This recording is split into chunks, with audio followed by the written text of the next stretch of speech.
Hola a todos amigos. ¿Alguna vez han oído historias que les ponen la piel de gallina? Saben, a veces la vida teje tramas más sorprendentes que cualquier película. Hoy he reunido para ustedes 30 casos que suenan como pura invención, pero todo esto realmente ocurrió. Prepárense un té, pónganse cómodos, prometo que será muy interesante. Y si les gustan las historias en este formato, apoyen esta serie con un me gusta y escriban en los comentarios desde qué ciudad nos están escuchando. Esto ayuda mucho al crecimiento de nuestra comunidad. ¡Vamos! Historia número 1. El hombre que vendió un símbolo de Francia como chatarra. París, primavera de 1925. La ciudad de la luz apenas comienza a recuperarse de la Gran Guerra. El jazz resuena nuevamente en las calles. En los cafés de Montmartre, los artistas discuten acaloradamente. Pero la economía del país está al borde del colapso. Y en medio de esta magnificencia, como un clavo oxidado, se erige la Torre Eiffel. Hoy nos resulta difícil imaginar esto, pero entonces, hace casi 100 años, la Dama de Hierro era considerada una fea estructura temporal. Fue construida para la exhibición de 1889 y su tiempo de uso ya había expirado. La pintura se pelaba, el metal se oxidaba y los costos de mantenimiento eran colosales. Los parisinos escribían cartas indignadas exigiendo demoler esa trágica lámpara callejera. En una lujosa habitación del Hotel Crillon, había un hombre que leía un periódico con esas quejas y sonreía. Se llamaba Victor Lustig. Estaba vestido con un impecable traje de 3 piezas, hablaba 5 idiomas y tenía una carisma capaz de convencer a un tigre de volverse vegetariano. No era ingeniero ni funcionario. Era el mayor estafador de su tiempo, y acababa de idear la más audaz de las estafas de la historia. Lustig falsificó documentos gubernamentales del Ministerio de Correos y Telégrafos, envió invitaciones a los 5 principales comerciantes de chatarra de París para una reunión secreta urgente. La reunión se realizó en el mismo hotel. Lustig, presentándose como el subdirector general del ministerio, bajó la voz y reveló un secreto de Estado.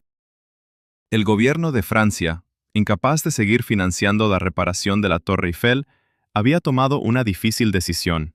La torre sería demolida. Y él, Victor Lustig, estaba autorizado para llevar a cabo una licitación cerrada para el derecho de reciclar 7.000 toneladas de metal de primera calidad. Los comerciantes lo escuchaban, conteniendo la respiración. Era la oportunidad del siglo. Pero Lustig era un psicólogo astuto. Eligió como víctima no al más rico, sino al más inseguro de sí mismo. André Poisson era un empresario provincial que soñaba con integrarse a la élite de la sociedad parisina. La compra de la Torre Eiffel sería su boleto a la cima. Sin embargo, Poisson dudaba. El acuerdo parecía demasiado secreto y demasiado rápido. La esposa de André empezaba a hacer preguntas incómodas. ¿Por qué las reuniones se realizan en un hotel y no en el ministerio? La estafa estaba al borde de desmoronarse. Y entonces Lustig hizo un movimiento genial. Le concertó a Poisson una reunión personal y comenzó a quejarse de la vida. Sutilmente insinuó que el salario de un funcionario era miserable y que la vida en París era muy cara. De hecho, casi le pidió un soborno. Poisson sintió un gran alivio de inmediato.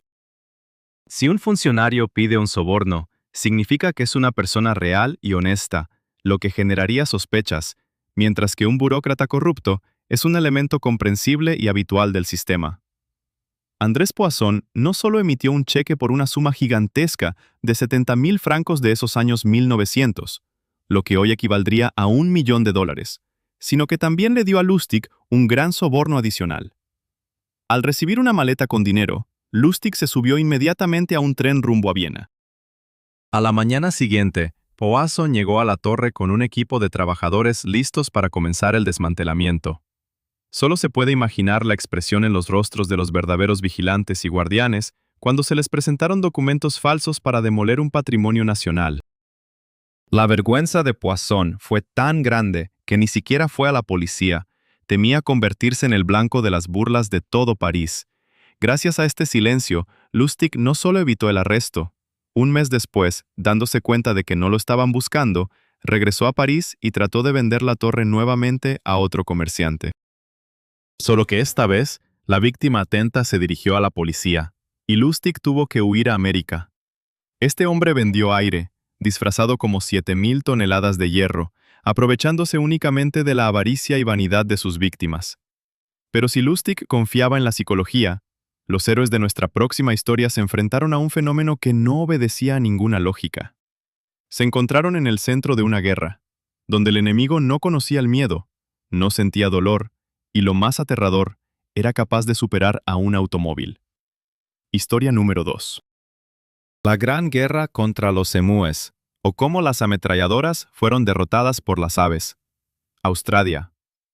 La parte occidental del continente, la región de Champion, noviembre 1932. El mundo está al borde de grandes convulsiones. Pero aquí, en la estepa quemada por el sol, se desarrolla un conflicto que pasará a los libros de historia como la operación militar más absurda. Oponentes. La Artillería Real de Australia, equipada con las más modernas ametralladoras Lewis y 10.000 cartuchos. El enemigo, 20.000 emúes. Sí, no te has confundido. Aves gigantes, no voladoras, aparentemente torpes, que habían migrado a esta área en busca de agua y estaban comenzando a destruir cultivos de trigo. Los agricultores, veteranos de la Primera Guerra Mundial, en pánico se dirigieron al gobierno. El ministro de Defensa, George Pierce, deseando mostrar fuerza, envió al frente al mayor Meredith, un sargento y 2 ametralladores. El plan era simple: encontrar una bandada, abrir fuego, recoger plumas para los sombreros de los caballeros. El mayor Meredith estaba seguro de una victoria rápida. Los emúes son torpes, y la ametralladora es la cúspide del progreso, pensaba él. El 2 de noviembre sonaron los primeros disparos, y aquí se reveló lo terrible. Los emúes resultaron ser maestros de la guerra de guerrillas. Tan pronto como comenzaba el tiroteo, las aves no se agrupaban como ovejas. Se dispersaban inmediatamente en abanico, corriendo en diferentes direcciones a una velocidad de 50 kilómetros por hora. Acertar a un emú en plena carrera con una pesada ametralladora resultó ser más difícil que derribar un caza. Sus plumas eran tan duras y densas que las balas a menudo se quedaban atrapadas en el plumaje, sin causar heridas mortales si no alcanzaban órganos vitales. El mayor Meredith anotó en su diario: estas aves tienen comandantes. Cada grupo es liderado por un gran pájaro negro que permanece en guardia mientras los demás comen. Ante el más mínimo peligro, da la señal, y ellos desaparecen en el polvo. Los militares cambiaron de táctica. Montaron una emboscada cerca del bebedero. 1000 emús se acercaron al agua. Los ametralladores abrieron fuego a quemarropa. Las aves cayeron, pero luego se levantaron y escaparon. La ametralladora se atascó tras la primera ráfaga. El resultado de la emboscada: 12 aves muertas, con gastos de munición en cientos. En su desesperación, Meredith ordenó instalar una ametralladora en un camión para perseguir al enemigo. Eso terminó en un fracaso. El camión rebotaba sobre los baches de tal manera que el tirador no podía apuntar, y los emús fácilmente superaban el vehículo por el terreno accidentado. Al final, el camión chocó contra una cerca, y el ataque de tanques fracasó. Después de una semana de combates, el mayor Meredith se vio obligado a reconocer la derrota y retirarse. En su informe anotó con amargura: si tuviéramos una división con la resistencia de estas aves, podría enfrentar a cualquier ejército del mundo. Enfrentan el fuego de ametralladora con la invulnerabilidad de los tanques. El saldo de la guerra: el ejército gastó casi 10.000 balas. Se estima que murieron entre unas decenas y varios cientos de aves. No hubo pérdidas entre las personas, pero el honor del ejército australiano fue completamente destruido. Los emús permanecieron como dueños de los campos. Los agricultores tuvieron que construir cercas por su cuenta, una tecnología que resultó ser más efectiva que la artillería. Esta historia nos enseña que la naturaleza no puede ser vencida por la fuerza bruta. Y el héroe de nuestra próxima historia intentó derrotar a la naturaleza con astucia. Decidió robar una isla entera, literalmente cavándola con una pala, para crear su propio estado, donde las leyes se dictarían bajo el impulso de su locura. Historia número 3. Una república construida sobre arena y audacia. Océano Pacífico, al sur de las Islas Tonga, 1971. El millonario estadounidense Michael Oliver, que hizo su fortuna en la venta de bienes raíces y monedas, estaba cansado de los impuestos y del control gubernamental. Era un libertario hasta los huesos y soñaba con un lugar sin Estado. Dado que en el mapa del mundo no quedaban tierras libres, decidió crear la suya propia. Oliver encontró el arrecife Minerva, 2 medias lunas de coral que quedaban sumergidas durante la marea alta. Tierra de nadie. Ningún Estado había reclamado derechos sobre ella, porque era simplemente un peligroso banco de arena en medio del océano. Oliver contrató una barcaza con arena de Australia. Toneladas de arena se fueron arrojando sobre los arrecifes, elevándolos por encima del nivel del mar. En este pequeño trozo de tierra artificial, plantó una bandera y proclamó la creación de la República de Minerva. Emitió su propia moneda, el dólar Minerva, imprimió pasaportes y envió cartas a los líderes de 100 estados pidiendo reconocimiento. Prometió la ausencia de impuestos, plena libertad empresarial y un paraíso para los inversores. El mundo se rió, pero el reino vecino de Tonga tomó esto en serio. El rey de Tonga, Taufak'aho Tupou I, era una persona impresionante tanto en estatus como en tamaño. Pesaba alrededor de 200 kilogramos. Miró el mapa y decidió que no toleraría una base de contrabandistas cerca de su territorio. En junio de 1972, el rey lideró personalmente una expedición militar. La flota de Tonga, compuesta por un yate real, un bote de desembarco y un remolcador, se acercó a Minerva. A bordo estaba el propio rey, la orquesta estatal y un grupo de prisioneros que fueron asignados el papel de infantería de marina. La batalla por la República de Minerva fue breve. El presidente Oliver y su gobierno se ausentaron prudentemente. Los soldados tonganos, exequias, desembarcaron en la arena, bajaron la bandera de Minerva y levantaron la bandera de Tonga. La orquesta, de pie hasta las rodillas en el agua, tocó solemnemente el himno nacional. El rey declaró los arrecifes como territorio del reino. Michael Oliver intentó protestar en la ONU, pero nadie se pronunció en defensa del castillo de arena. Pasaron varios años y la naturaleza completó el trabajo del rey. Las tormentas erosionaron la arena ribereña y la República de Minerva nuevamente desapareció bajo las olas, convirtiéndose en solo una línea en la historia de los infortunios. Michael Oliver trató de crear un país de la nada, pero el héroe de nuestra próxima historia creó algo de basura. Construyó un palacio que se convirtió en un monumento a la soledad y al amor rechazado, usando solo lo que otros tiraban a la basura. Historia número 4. El cartero que construyó un castillo de sueños y piedras. Francia, lugar llamado Otref, 1879. Ferdinand Cheval era un cartero rural común. Tenía 43 años, era silencioso, reservado, y cada día caminaba 32 kilómetros. Repartía cartas por las aldeas cercanas. Su vida parecía gris y sombría, como el camino polvoriento bajo sus pies. Pero un día en abril, su pie se enganchó en una piedra de forma extraña. Cheval la levantó. La piedra le recordó a algún animal fantástico. La guardó en su bolsillo. Al día siguiente encontró otra piedra, y otra más. En la cabeza del simple cartero, que nunca había salido de su cantón y no tenía formación arquitectónica, nació una idea loca. Decidió construir el palacio perfecto. Un palacio que reuniera todos los estilos y épocas de todos los dioses y todas las criaturas que había visto en postales y revistas entregadas a los destinatarios. Cada día durante los siguientes 33 años, Ferdinand Cheval salía a su ruta con una carretilla. Mientras repartía el correo, recogía piedras. Los lugareños lo consideraban un loco. Veían cómo él, cansado después de su turno nocturno, mezclaba cemento a la luz de una lámpara de aceite y colocaba sus hallazgos. Construyó en solitario. Su palacio crecía lentamente, como un organismo vivo. No era un edificio en el sentido habitual. Era una alucinación de piedra. Había templos hindúes, tumbas egipcias, castillos medievales, chalets suizos y mezquitas.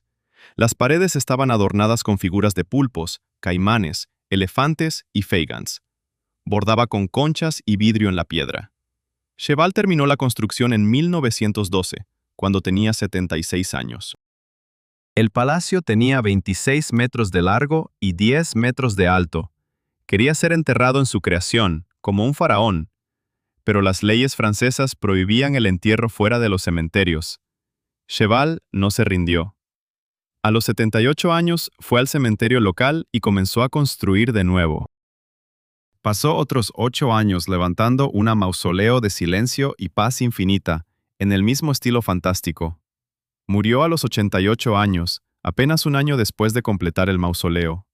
Su palacio ideal se mantiene en pie hasta hoy, reconocido como una obra maestra de la arquitectura naif, un monumento a la perseverancia de un hombre que demostró que se puede construir un sueño con las propias manos, piedra por piedra. Shival construyó para dejar huella, pero el héroe de nuestra siguiente historia se hizo famoso por desaparecer sin dejar rastro, ni nombre, ni paracaídas con el que saltó del avión con un bolso de dinero. Historia número 5. Un fantasma en traje de negocios y $200,000. Portland, aeropuerto. 24 de noviembre de 1971, la víspera del Día de Acción de Gracias. Un hombre de unos 40 años, vestido con un traje oscuro, camisa blanca y corbata negra con un prendedor de perlas, se acerca al mostrador de la aerolínea Northwest Orient Airlines. Compra un billete de solo ida a Seattle a nombre de Dan Cooper. Paga en efectivo. Se sienta en el asiento 187 a bordo de un Boeing 727. Pide un bourbon con soda. Es educado, tranquilo y no llama la atención. Poco después del despegue, le pasa a la azafata una nota. La chica, acostumbrada a los coqueteos de los pasajeros, la guarda en su bolsillo sin leerla. Señorita, sería mejor que echara un vistazo a la nota, dice Cooper suavemente. Tengo una bomba. Abre su maletín. Dentro, la azafata ve cilindros rojos, cables y una gran batería. Sus demandas eran concretas y extrañamente modestas para tal riesgo.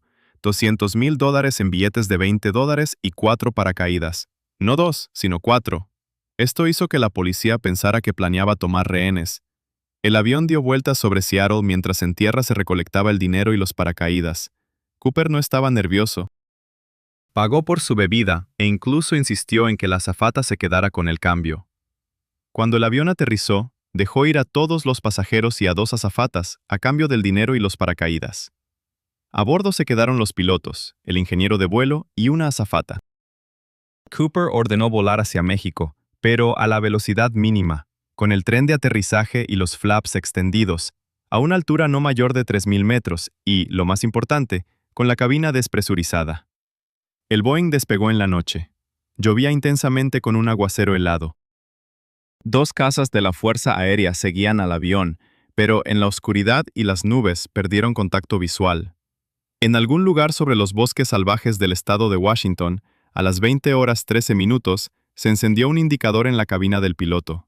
La puerta trasera estaba abierta. La presión en la cabina cayó. Cuando el avión aterrizó en Reno para repostar, la cabina estaba vacía.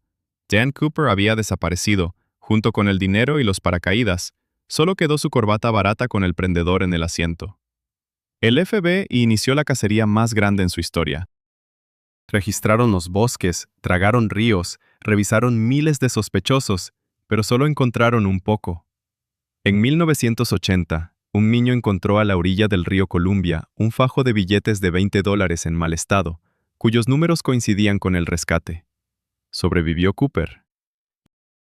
Saltar de noche, bajo la lluvia, en el bosque, vestido de traje y con mocasines utilizando un paracaídas de entrenamiento, que no se podía controlar. Las probabilidades eran mínimas, pero el cuerpo nunca fue encontrado.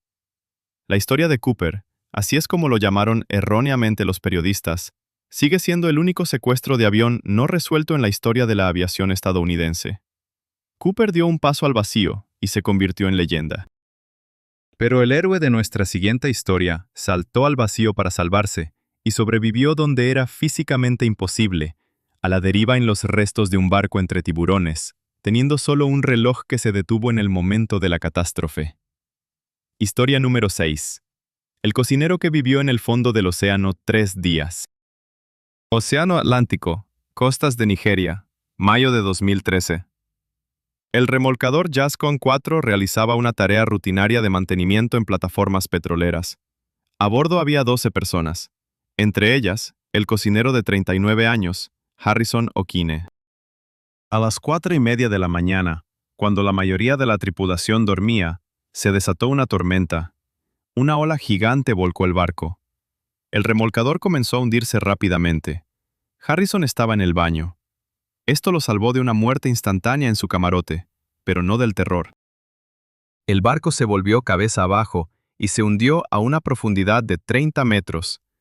El agua llenó los pasillos con un rugido ensordecedor. Harrison, solo en calzoncillos, se movió a tientas en la oscuridad, escuchando los gritos de sus compañeros que se cortaban de repente. Logró llegar al camarote de un oficial y encontró allí una bolsa de aire. Imaginen, están sentados a oscuras, con el agua helada hasta la cintura. Saben que están en el fondo del océano. 30 metros de agua están sobre ustedes. Alrededor, un silencio sepulcral, interrumpido solo por el crujir del metal y los sonidos que helan la sangre. Harrison escuchó cómo los peces devoraban los cuerpos de sus amigos muertos en las habitaciones adyacentes. Así pasó 60 horas, casi 3 días. No tenía comida, solo un litro de refresco que encontró flotando en el agua. El oxígeno en su burbuja de aire se estaba agotando lentamente, envenenándolo con dióxido de carbono. La temperatura del agua extraía la vida de su cuerpo. Rezó, citando salmos, convencido de que iba a morir. En el tercer día escuchó un golpe. Eran los buzos, enviados no para salvar, sino para recuperar los cuerpos de los muertos. No esperaban encontrar a nadie vivo. Harrison vio la luz de una linterna en el agua, extendió la mano y tocó al buzo. El buzo retrocedió horrorizado, pensando que era un cadáver moviéndose por la corriente, pero la mano apretaba sus dedos. La voz del buzo en el radio, temblando por el shock, se transmitió al barco de apoyo. ¡Está vivo! ¡Está vivo! El rescate fue complicado. Harrison pasó demasiado tiempo a profundidad. Si lo hubieran sacado de inmediato, habría muerto por enfermedad de descompresión. Su sangre habría comenzado a hervir por el nitrógeno.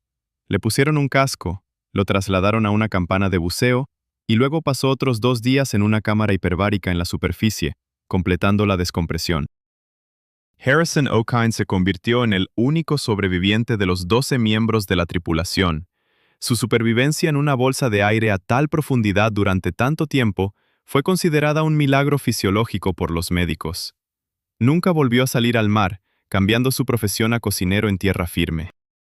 Harrison sobrevivió atrapado bajo el agua, pero el héroe de nuestra siguiente historia se metió voluntariamente en una trampa de hielo y nieve, embarcándose en una expedición en solitario al polo para demostrar que el ser humano puede sobrevivir alimentándose solo de chocolate y fe en sí mismo. Historia número 7. El médico que fue al Polo Norte en solitario. Ártico. Desierto blanco, donde el horizonte se funde con el cielo y la brújula enloquece. 6 de marzo de 1986. El médico francés Jean-Louis Etienne está al borde de un campo helado en el norte de Canadá. Ante él, 1000 kilómetros de hielo a la deriva hasta el Polo Norte. Nadie antes había llegado al polo solo, sin perros y sin apoyo externo para el suministro aéreo de provisiones. Etienne tiene 40 años. No es un explorador polar profesional. Es médico, especializado en medicina deportiva y nutrición. Su expedición es un experimento científico sobre su propio cuerpo y mente. Arrastra consigo un trineo que pesa 50 kilos. En él lleva una tienda de campaña, un saco de dormir, una estufa y comida. Su dieta está calculada hasta el gramo, pero es escasa y específica. Nada de carne. La base, productos liofilizados, nueces y chocolate. Mucho chocolate. Los primeros días fueron un infierno. El trineo se volcaba en los bordes del hielo, en acumulaciones de bloques de hielo tan altos como una casa. Etienne caía, se levantaba y caía de nuevo. La temperatura bajaba hasta menos 52 grados. Con tanto frío, el metal se vuelve quebradizo y el plástico se desmorona. El sudor en la ropa se congelaba, convirtiéndose en una coraza de hielo. Pero el mayor enemigo no era el frío, sino la deriva. El hielo en el Ártico no se queda quieto. Es una gigantesca cinta transportadora impulsada por las corrientes. Etienne caminaba hacia el norte, pero el hielo bajo sus pies se desplazaba hacia el sur. Hubo días en que avanzó 20 kilómetros, agotado, y por la mañana, al verificar las coordenadas con el sextante, descubría que estaba más lejos del polo que el día anterior. Era un trabajo de Sísifo en un infierno helado. Hablaba consigo mismo. Cantaba canciones. Le dio un nombre a su trineo. La soledad pesaba sobre su mente, más que el frío. En la bruma blanca empezaban las alucinaciones. Le parecía ver ciudades en el horizonte o escuchar voces de amigos. Una vez se cayó en una grieta. Este es el peor pesadilla de un polarista. El agua inmoviliza al instante. Etienne logró salir, pero tuvo que montar la tienda de campaña y secar su ropa de inmediato, quemando su valioso combustible, sabiendo que si no se calentaba en media hora, sería un cadáver. Caminó 63 días. El 11 de mayo de 1986, Jean-Louis Etienne alcanzó el Polo Norte. Se convirtió en la primera persona en la historia en realizar este camino solo esquiando. Perdió 10 kilos. Su rostro estaba negro por las quemaduras y el sol, pero él ganó. Etienne demostró que los límites de la resistencia humana están mucho más allá de lo que pensamos. Pero los héroes de nuestra siguiente historia ampliaron los límites no de la resistencia, sino de la suerte. Sobrevivieron a un accidente aéreo en los Andes, y para regresar a casa, tuvieron que romper el tabú más aterrador de la humanidad. Historia número 8. Aquellos que regresaron de la montaña helada. Los Andes, 13 de octubre de 1972. Un avión de la Fuerza Aérea Uruguaya, a bordo del cual viajaba un equipo de rugby llamado Old Christians y sus familiares, volaba hacia Chile. Jóvenes, fuertes, llenos de vida, los chicos bromeaban y pasaban la pelota por el pasillo. En las nubes, el piloto cometió un error fatal de navegación y comenzó el descenso demasiado pronto. El avión se estrelló contra un pico sin nombre en lo profundo de los Andes, a 4.000 metros de altura. El impacto arrancó las alas y la cola. El fuselaje, como un gigantesco trineo, se deslizó por la ladera y se hundió en la nieve. De aproximadamente 12 personas, 12 murieron al instante. Otros 5 fallecieron por la mañana a causa de las heridas y el frío. Los sobrevivientes se encontraron en un infierno blanco. No tenían ropa de abrigo, solo chaquetas y camisas de verano. No tenían comida, solo un poco de chocolate, vino y galletas que encontraron en el equipaje. Alrededor, solo nieve y rocas. La temperatura durante la noche caía a -30. Esperaban a los rescatistas. En el 10º día encontraron un pequeño receptor de radio y lograron captar una señal. El presentador de noticias informó que las búsquedas del avión desaparecido habían sido detenidas. Los consideraron muertos. Ese fue el momento de la verdad. El mundo los había abandonado. Ahora estaban solos. El hambre se volvió insoportable. El cuerpo comenzó a devorarse a sí mismo. Los muchachos, acostumbrados a cargas deportivas, se debilitaban a la vista. No había animales ni plantas a su alrededor, solo nieve y aluminio del fuselaje. Y los cuerpos de sus amigos caídos, yaciendo en la nieve, tomaron una decisión que es imposible de juzgar y difícil de imaginar sentado en una silla cálida. Hicieron un pacto. Si alguno de ellos moría, los demás podían utilizar su cuerpo para sobrevivir.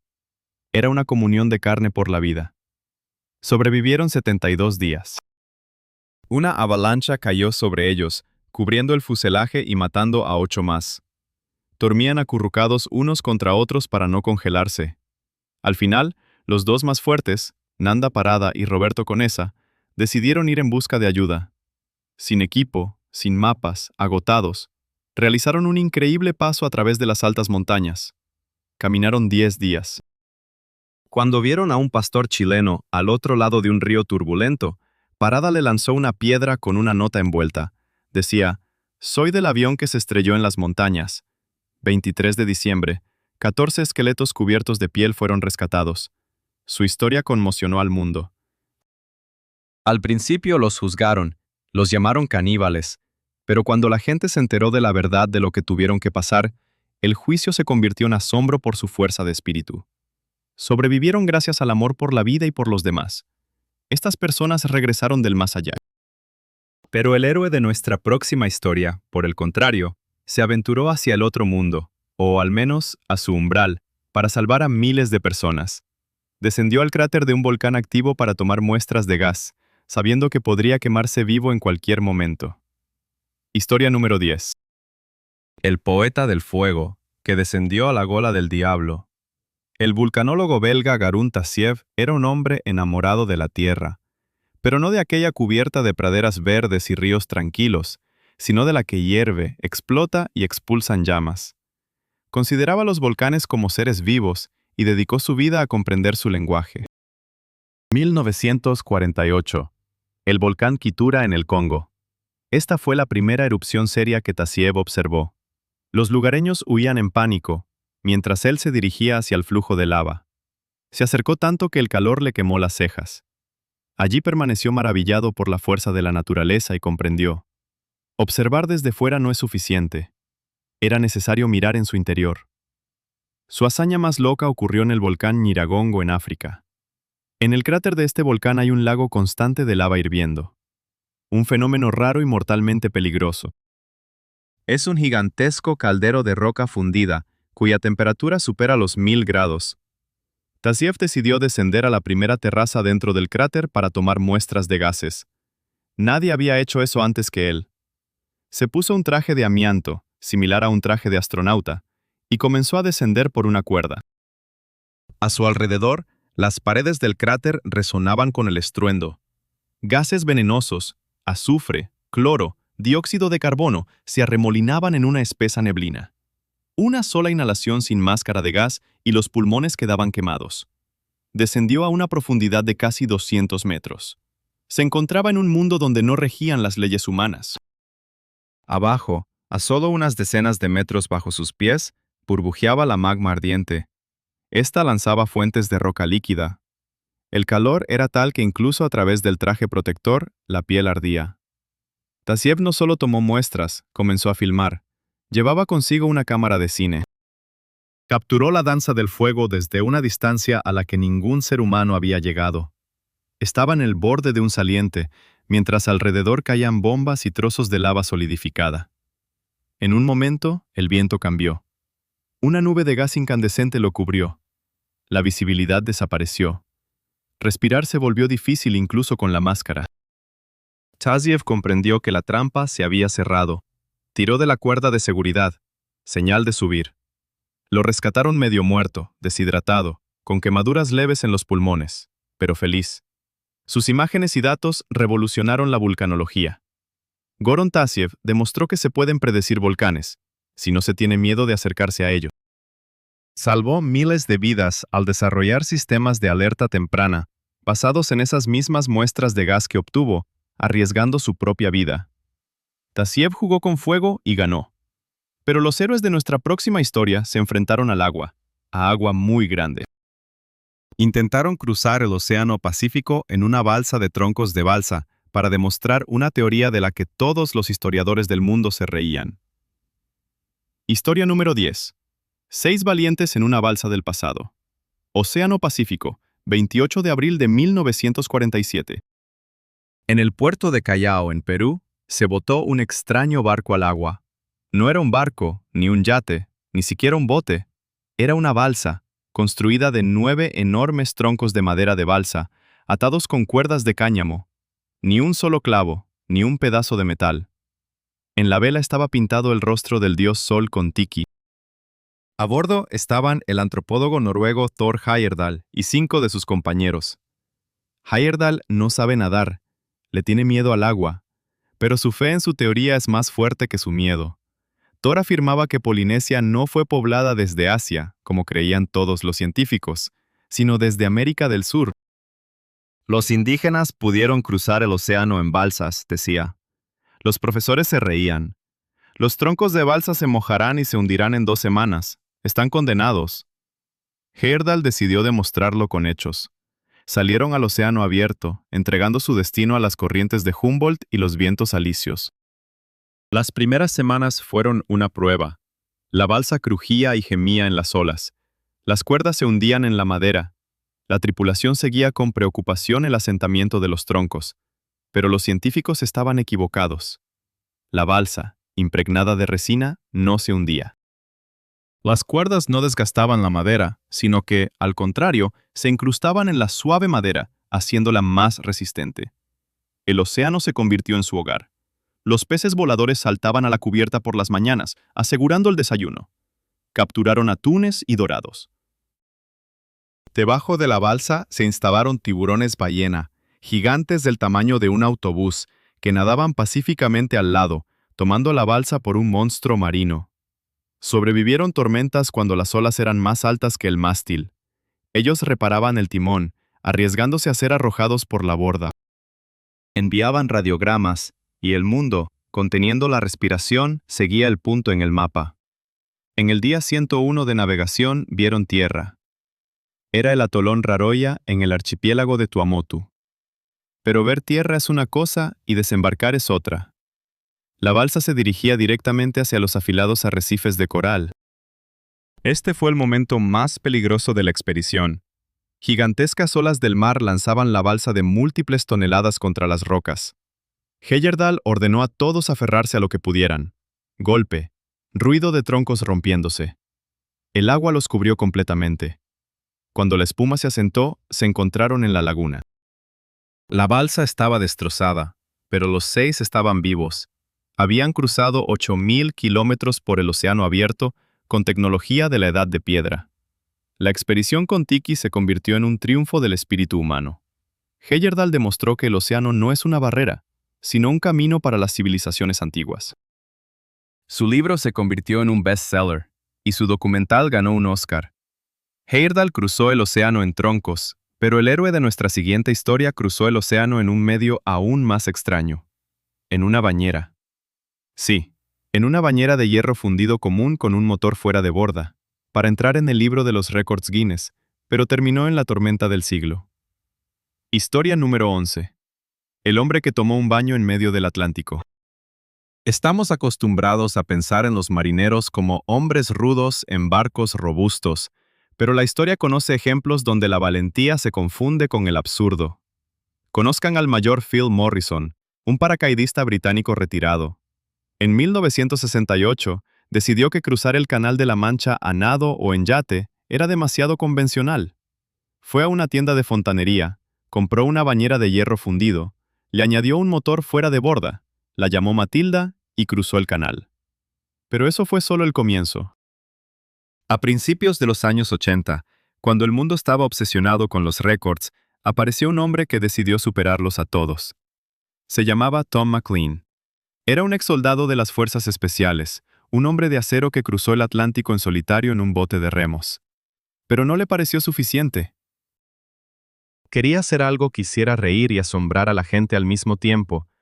Tom decidió cruzar el océano Atlántico dentro de una botella. Construyó una embarcación que parecía una gigantesca botella de cerveza Tifo. Su longitud era de 11 metros. Dentro estaba estrecho, caluroso y te mareaba incluso en aguas tranquilas. La forma de la botella hacía que el barco fuera extremadamente inestable. Con el oleaje lateral se voltea como un tronco. En 1990, Tom McLean salió de Nueva York. Su destino era Falmouth, en Inglaterra. Este viaje fue una tortura. La botella no cortaba las olas, se estrellaba contra ellas. Tom estaba constantemente en ropa mojada. El ruido dentro del casco se amplificaba por la forma del barco. Tenía que atarse a la litera para no volar por la cabina. Durante una tormenta, una noche, un huracán se abatió sobre él. La botella se volcó. Tom se encontró dentro de un gigantesco sonajero, volando boca abajo en la oscura profundidad del océano. Pero gracias a su centro de gravedad desplazado, el pesado quille hizo que el barco, como una matrioshka, volviera a erguirse. Tom perdió la comunicación. Se le habían acabado los alimentos frescos. Sobrevivió comiendo alimentos enlatados y bebiendo agua desalada. Hablaba con las gaviotas. A través de 37 días de soledad y de un vaivén que haría vomitar a un astronauta, la botella amarilla entró en el puerto de Falmouth. Tom McLean desembarcó tambaleándose, pero sonriendo. Se convirtió en la única persona en la historia que cruzó el océano en un barco diseñado para el té de un gigante.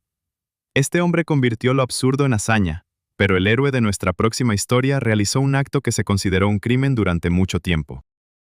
Salvó 669 niños de los campos de muerte nazis, organizando trenes de vida, y mantuvo su silencio por 50 años. Historia número 12. Un agente de bolsa que superó a la Gestapo. Londres, diciembre de 1938. Nicholas Winton, un agente de bolsa de 29 años, se preparaba para ir a Suiza a esquiar. Ya había empaquetado sus maletas, cuando un amigo de Praga lo llamó. «Cancela tus planes de esquí, ven aquí, necesito tu ayuda». La situación era crítica. Winton llegó a Praga y presenció el horror. La región de los Sudetes ya había sido anexionada por la Alemania nazi. Miles de refugiados, en su mayoría judíos, vivían en campos en condiciones inhumanas, esperando la inevitable invasión de Hitler al resto de Checoslovaquia. El mundo cerraba los ojos, pero Winton no pudo. Entendió que no podría salvar a los adultos. Los países se negaban a recibir refugiados, pero Gran Bretaña aceptó recibir a los niños menores de 17 años, siempre que se pagara una fianza de 50 libras por cada uno y se encontrara una familia de acogida. Winton convirtió su habitación en el Hotel Europa en un cuartel general. Durante el día trabajaba en la bolsa y por la noche escribía cientos de cartas, suplicando a británicos desconocidos que acogieran a los niños checos. Falsificaba visados, sobornaba a funcionarios, llegaba a acuerdos con los conductores. La Gestapo lo vigilaba. Ponía en riesgo su vida todos los días al estar en Praga. El primer tren con niños partió el 14 de marzo de 1939, un día antes de que los tanques alemanes entraran en Praga. En los siguientes 5 meses, Winton organizó otros 7 trenes. Era una carrera contra el tiempo y la muerte. Los padres metían a sus hijos llorando por las ventanas de los vagones, sabiendo que era la última vez que los verían. En los cuellos de los pequeños colgaban etiquetas con números. El mayor tren debía salir el 1 de septiembre de 1939. Contaba con 250 niños. Pero esa mañana comenzó la Segunda Guerra Mundial. Las fronteras se cerraron. El tren no partió. Casi todos ellos murieron en campos de concentración. Esta fue la mayor pena de Winton hasta el final de sus días. Sin embargo, 669 niños fueron salvados.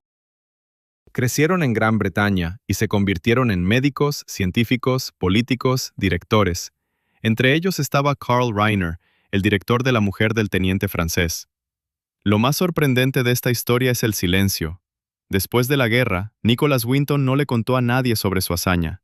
Ni siquiera su esposa Greta lo sabía. El secreto se descubrió recién en 1983. 50 años después, Greta encontró en el ático un viejo álbum con fotos de los niños, listas de nombres y cartas. Le preguntó a su marido qué era eso. Nicholas simplemente se encogió de hombros. «Eso es lo que hice antes de la guerra». Greta pasó el álbum a los periodistas. Winton fue invitado a un programa de televisión de la BBC llamado La vida de Death Ad. Se sentó en la primera fila pensando que solo era un espectador. La presentadora abrió el álbum y comenzó a leer.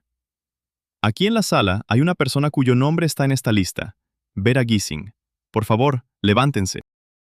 La mujer que estaba sentada junto a Winton se puso de pie y lo abrazó. Luego la presentadora preguntó, «¿Hay alguien más en esta sala que le deba la vida a Nicholas Winton?» Y entonces se levantó toda la sala.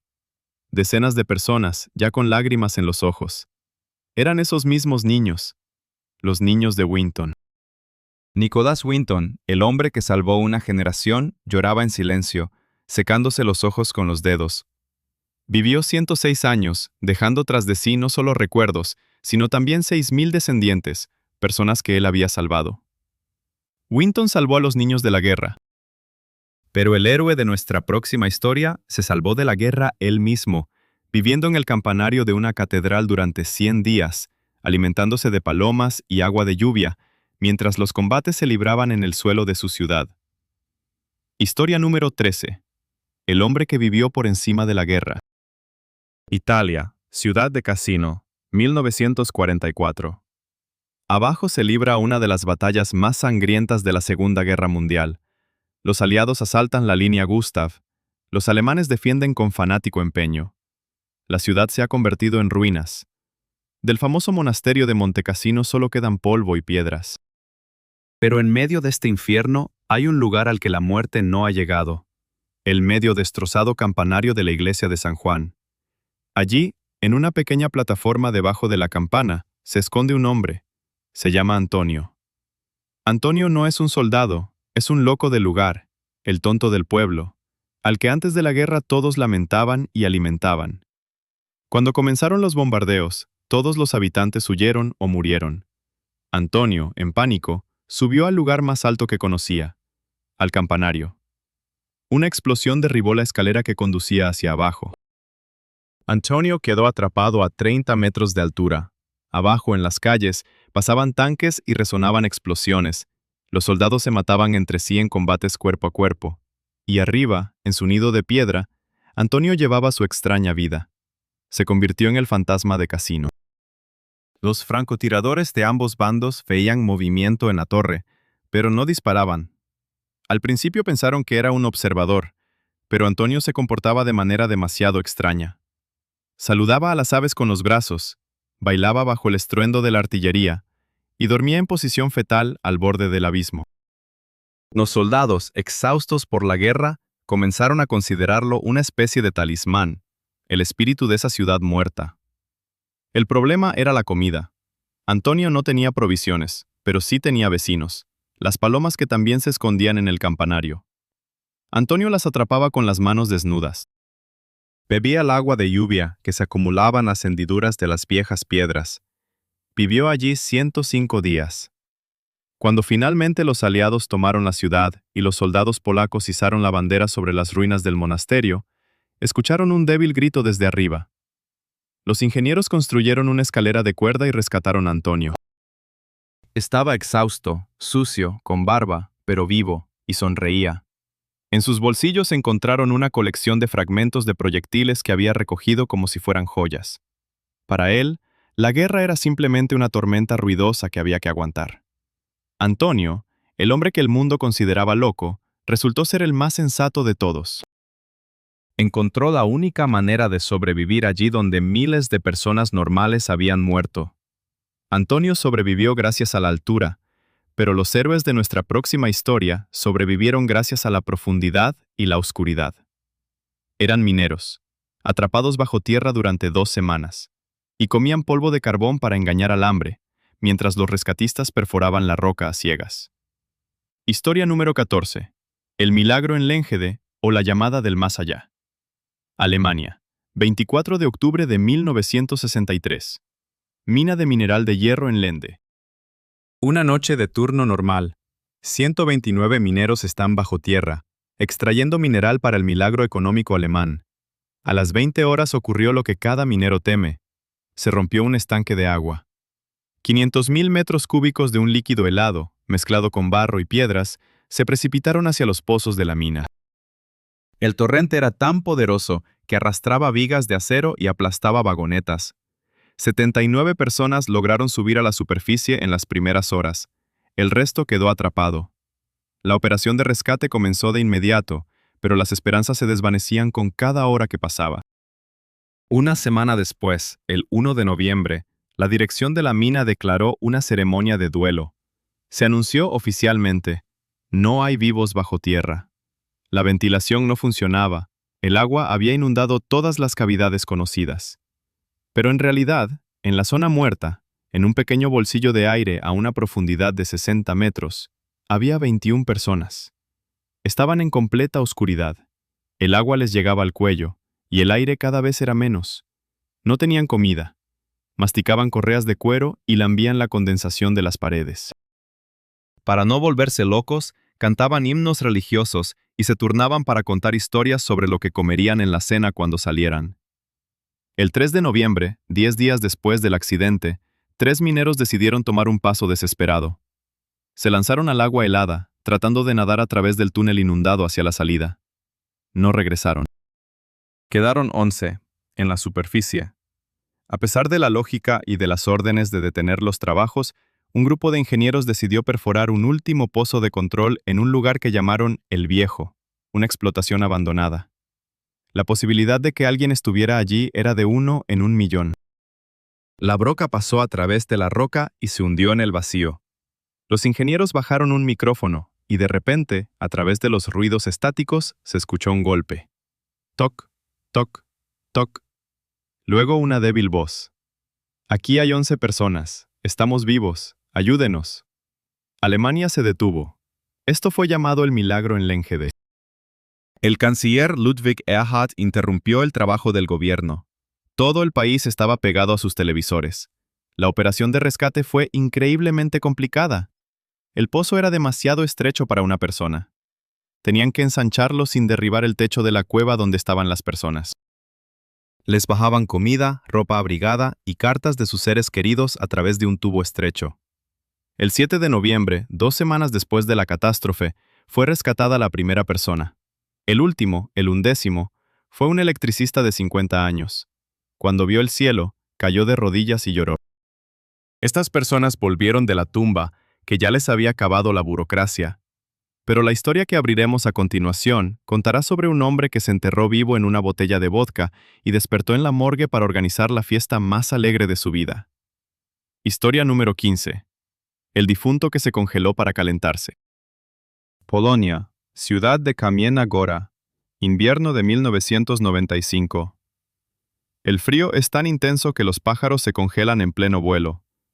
Un habitante local, el señor Tadeusz de 56 años, conocido en la ciudad por su amor por las bebidas fuertes, regresa a casa de una fiesta. El camino no es corto, y dentro del señor Tadeusz hay suficiente calor como para considerar un montículo de nieve como un colchón. Él decide sentarse a descansar en un banco del parque y se queda dormido. Por la mañana, unos transeúntes lo encuentran. Pantadeo no respira, no hay pulso. Su cuerpo está frío y rígido como una piedra. Los médicos de la ambulancia confirman la muerte por hipotermia. Llevan el cuerpo a la morgue. El patólogo, cansado después de su turno, llena los documentos, coloca una etiqueta en el dedo del señor Tadeo y lo pone en la cámara frigorífica, posponiendo la autopsia para el día siguiente. Pasan varias horas. En la morgue hay silencio, y de repente el vigilante, mientras hace su ronda, escucha extraños sonidos del frigorífico, golpes, luego gritos apagados, y lo más increíble, canto. Alguien dentro canta canciones populares polacas. El vigilante es un hombre valiente, pero supersticioso. Se cruza, y con manos temblorosas abre la pesada puerta de la cámara. De allí, envuelto en una sábana, sale Pantadeo, azul por el frío, temblando, pero vivo. ¿Dónde estoy?, pregunta, castañando los dientes. ¿Y por qué está tan frío aquí? Denme una manta. Resulta que el alcohol en la sangre de Tadeo actuó como anticongelante. Cayó en un estado de profunda hibernación. El ritmo cardíaco se ralentizó a unos pocos latidos por minuto. La respiración se volvió superficial. Los médicos interpretaron esto como muerte. Pero en el relativo calor de la morgue, en comparación con la calle y dentro del frigorífico, donde hacía más calor que en una montaña de nieve, su organismo comenzó a descongelarse. Lo más divertido de esta historia es lo que hizo el señor Tadeo después de su resurrección. Se negó a ser hospitalizado. Se vistió, recogió sus cosas, incluyendo una botella a medio beber que encontró en su bolsillo, y regresó a la misma fiesta de la que se había ido el día anterior. Sus amigos, que ya habían comenzado a recordarlo, al ver a Tadeo en la puerta, casi se desmayaron de un infarto. Tadeo se sentó a la mesa, se sirvió un trago y dijo: «Bueno, por la salud. Yo estuve allí, hace frío y es aburrido, mejor aquí».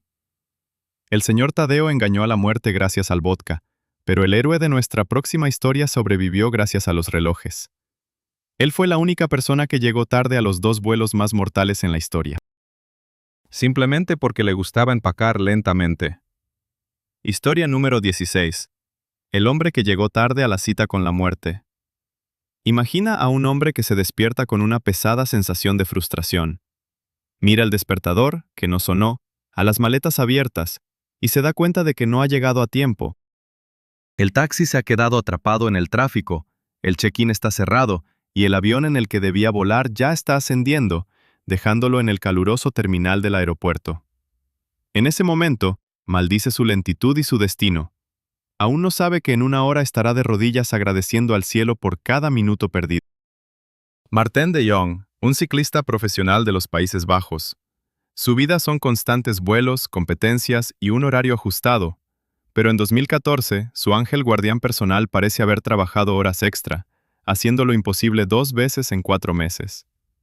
17 de julio de 2014. Martin debía volar de Ámsterdam a Kuala Lumpur. Era el vuelo MH19 de Malaysia Airlines. El deportista casi compra el billete, pero en el último momento, literalmente unas horas antes de la salida, se topó con otra oferta. Otro vuelo con escalas costaba 300 euros menos. Siendo un holandés ahorrador, Marten decidió, ¿para qué pagar de más? Volaré por otro camino. Devolvió el billete del vuelo CH-17.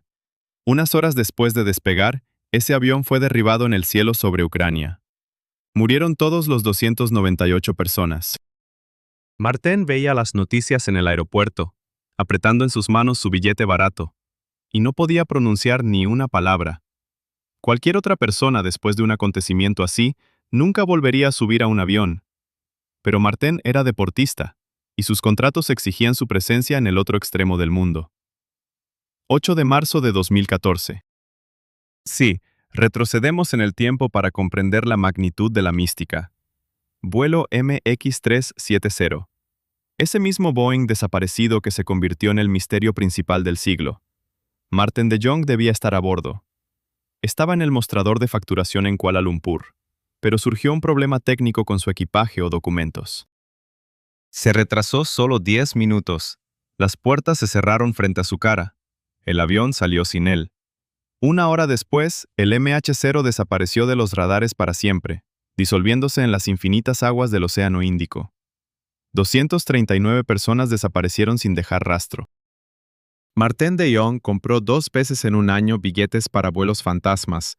2 veces debió convertirse en cenizas o desaparecer en la nada. Lo salvaron 300 euros y un retraso de 10 minutos. Cuando los periodistas lo rodearon, tratando de entender el secreto de su buena suerte, él solo respondió en voz baja: «Solo soy un chico muy afortunado que no le gusta apresurarse». Este hombre engañó a las estadísticas de aviación y a la muerte misma, simplemente desacelerando su paso. Pero la heroína de nuestra siguiente historia sobrevivió no por su lentitud, sino porque se volvió invisible. Pasó varios años en una habitación secreta, cuyo tamaño no superaba el de una perrera, escondiéndose de todo un ejército. Y su único entretenimiento era una rendija en la pared, a través de la cual veía las piernas de sus enemigos. Historia número 17. Prisionera de su propia casa, que se convirtió en invisible. Polonia, ciudad de Przemyśl, 1942. En Europa se desata el Holocausto. Las familias judías desaparecen en guetos y campos. Estefanía Podgorska, una católica de 13 años, se queda sola con su hermana de 6 años, Giliana, tras la muerte de su padre y el arresto de su madre y su hermano para trabajos forzados en Alemania. Estefanía vive en una gran casa, pero esa casa no es una fortaleza, sino una trampa. En el ático esconde a 13 judíos. Son amigos de su familia, vecinos, niños. Si los alemanes los encuentran, todos serán fusilados en el acto, incluyendo a Estefanía y Giliana. La situación se vuelve crítica cuando el mando alemán decide requisar la casa de Estefanía para las necesidades del ejército. Oficiales de la Wehrmacht y 2 enfermeras se instalan en las habitaciones del primer piso. Imaginen el horror. En el primer piso viven los nazis, que comen, ríen, limpian sus armas, y justo encima de ellos, en el ático, en completo silencio, se sientan 13 personas condenadas. Stefania es una adolescente, sobre cuyos hombros recaen 15 vidas. Ella debe alimentarlos, sacar los desechos, asegurarse de que ninguna tabla chirríe.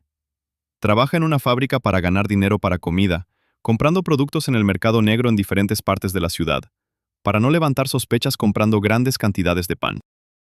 El momento más aterrador llegó cuando un oficial alemán decidió inspeccionar el ático. Estefanía estaba abajo. Su corazón latía tan fuerte que parecía ahogar los pasos del soldado. Los judíos en el ático estaban congelados.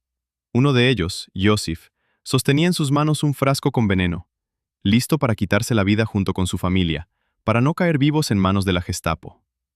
El oficial subió unos escalones, pero el ático estaba lleno de viejos trastos y había oscuridad. «Aquí solo hay ratas», masculló y bajó de nuevo. Stefania y 13 fantasmas vivieron así, desde 2000 hasta 12 años. Sobrevivieron al invierno sin calefacción, a enfermedades sin médicos y al constante y desgastante miedo de ser descubiertos por el sonido de su respiración. 27 de julio de 1944, las tropas soviéticas entraron en Przemyśl. 13 personas bajaron del ático. Estaban debilitados, pálidos, pero vivos. Stefania Podgórska, la niña que se convirtió en madre para hombres y mujeres adultos, más tarde se casó con uno de los que ella salvó, Józef Burzminski. Ella demostró que el coraje no depende de la edad ni de las armas. A veces, el coraje es simplemente la habilidad de mantenerse en silencio y llevar pan bajo la nariz del enemigo. Stefania ocultó a las personas en el ático, pero el héroe de nuestra siguiente historia se escondió en un lugar aún más extraño. Vivió 18 años en la terminal del aeropuerto de París Charles de Gaulle, convirtiéndose en un hombre sin patria, sin documentos, pero con su sofá rojo y fama mundial. Historia número 18. Ciudadano de ninguna parte, rey de la terminal número 1. París, aeropuerto Charles de Gaulle, agosto de 1983. Miran Karimi, en Siria. Un refugiado iraní, deportado de su país por protestas contra el Shah, llegó a Francia. Su objetivo era el Reino Unido, donde esperaba encontrar a su madre. Pero en el camino le robaron la mochila con los documentos. Sin pasaporte, no podía entrar a Londres. Las autoridades británicas lo pusieron en un vuelo de regreso a París. Pero tampoco podía entrar a Francia sin documentos. Miran se encontró en un agujero legal. Estaba en la zona de tránsito de la Terminal 1. Es territorio neutral. Formalmente ya no estás en el avión, pero aún no estás en Francia. La policía no podía arrestarlo, ya que había entrado legalmente, pero tampoco podía soltarlo en la ciudad. Le dijeron, espera mientras lo resolvemos. Se sentó en un banco de plástico rojo cerca de la pizzería y permaneció allí 18 años. Miran, al que el personal apodó Sir Alfred, convirtió unos pocos metros cuadrados de la terminal en su hogar. Dormía en el banco, se lavaba en los baños públicos antes de la llegada de los primeros pasajeros, siempre perfectamente limpio y afeitado, y se alimentaba de los vales de comida que le ofrecían los empleados del aeropuerto. Sus días transcurrían de la misma manera. Leía periódicos, escribía un diario que contaba miles de páginas, y observaba el flujo de gente. Millones de pasajeros pasaron junto a él. Las modas, los presidentes, las monedas cambiaron. El franco fue reemplazado por el euro, mientras que Sir Alfred seguía siendo una constante inmutable de la terminal. Se convirtió en una atracción local. Los médicos del aeropuerto vigilaban su salud. Los limpiadores no tocaban sus cajas con pertenencias. Los abogados lucharon durante años por su estatus. Lo más sorprendente ocurrió en 1999. Bélgica y Francia finalmente se pusieron de acuerdo para otorgarle documentos de refugiado. El abogado corrió hacia él con una noticia alegre. Alfred, estás libre, puedes salir. Pero Mihran se negó a firmar el papel. Años de aislamiento habían transformado su psique. El terminal se había convertido en su mundo, su refugio seguro. El gran mundo le asustaba. Afirmó que no era iraní, Mihran de Siria, sino el súbdito británico Sir Alfred, y exigió documentos para este nombre ficticio.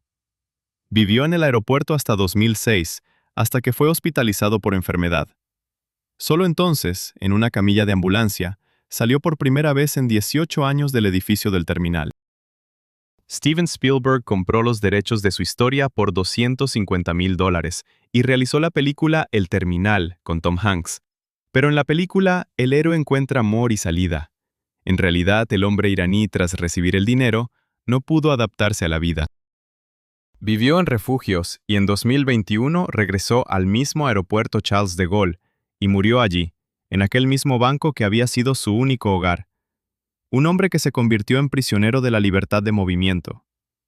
Pero el héroe de nuestra siguiente historia se convirtió en prisionero de la velocidad. Sobrevivió a un accidente en un monoplaza que se desintegró a 300 km/h y, al despertar, lo primero que preguntó fue si había ganado la carrera. Historia número 19. El piloto que fue cortado por la mitad, pero siguió conduciendo. El circuito Donington Park, Reino Unido, abril de 1990. Está en marcha la clasificación de la Fórmula 3000.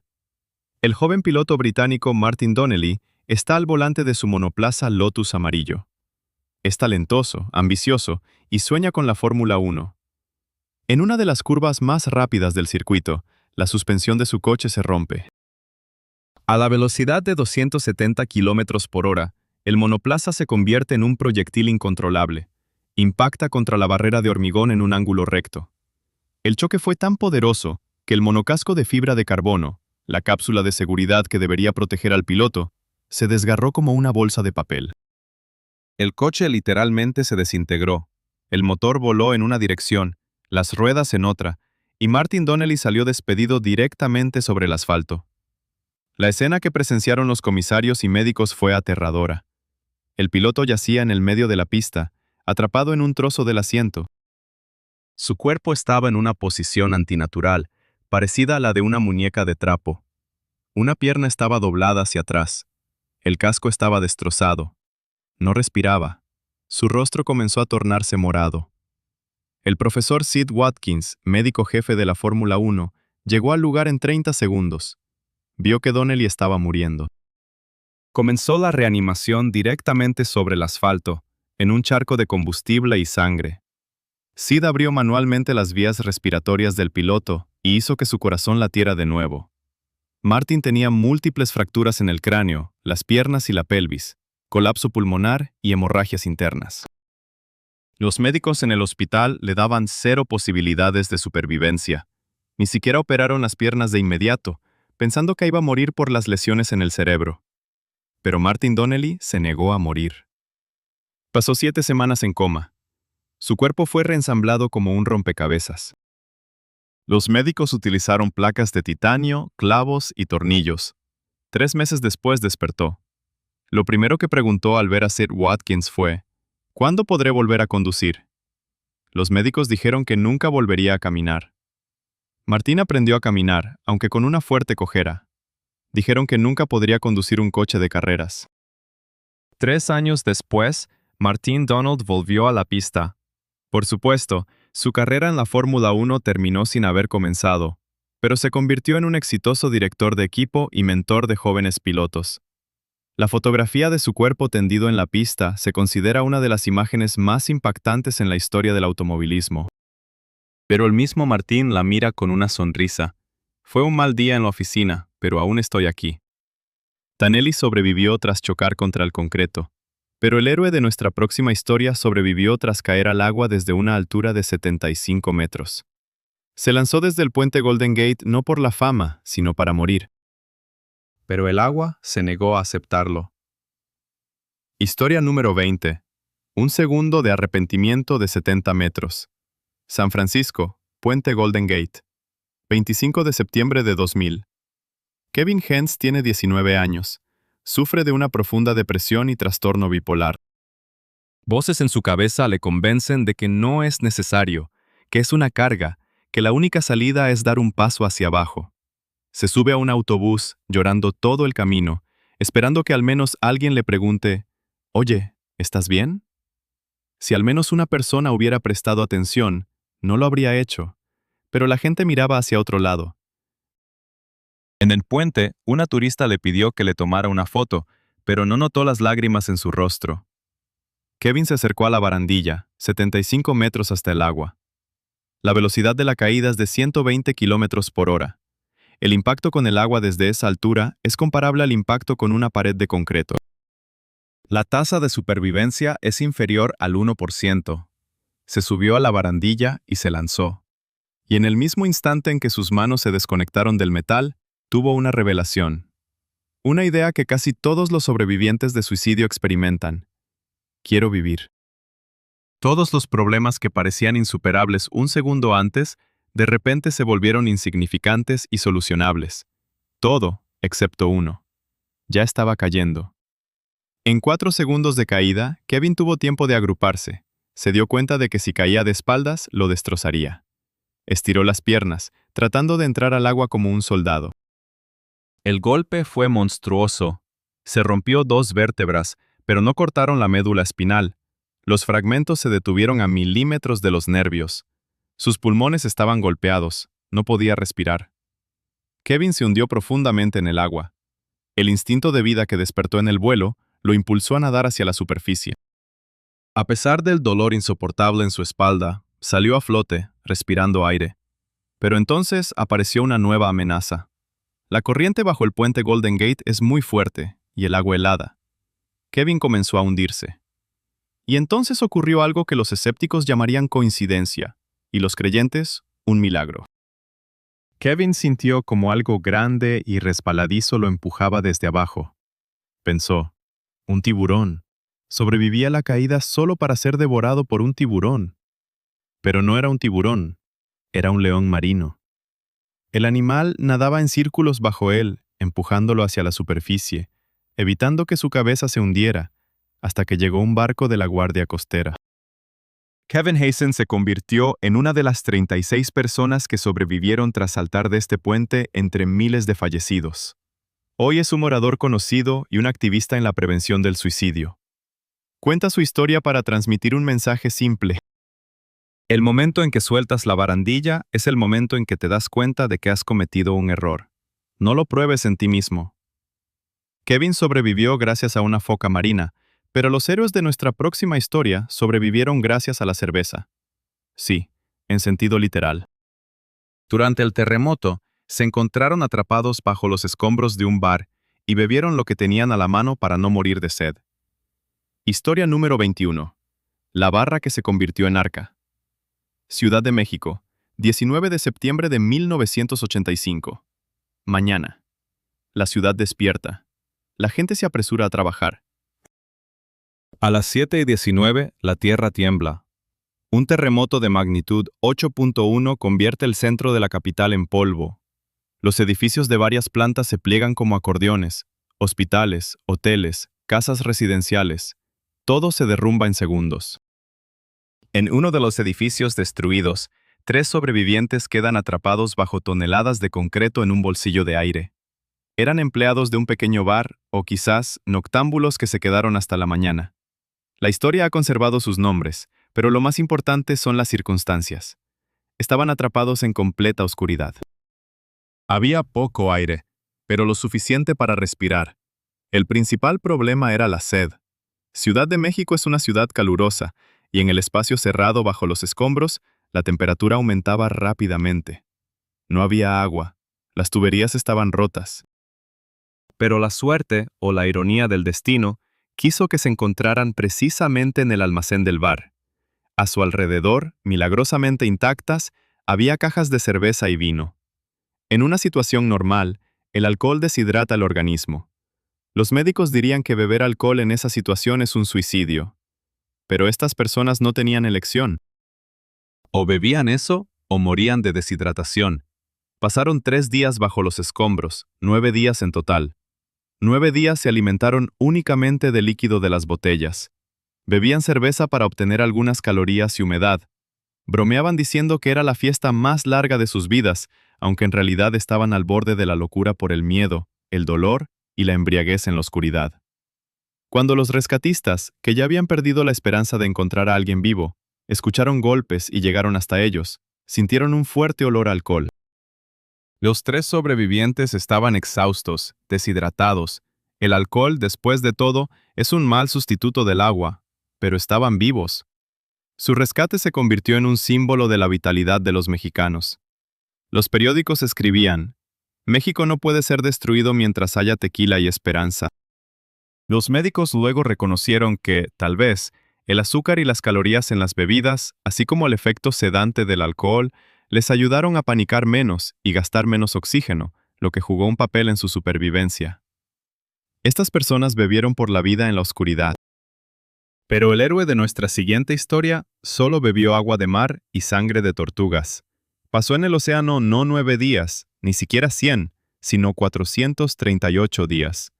Esta es la historia de José Salvador Alvarenga, un hombre que cruzó el Océano Pacífico contra su voluntad. Historia número 22.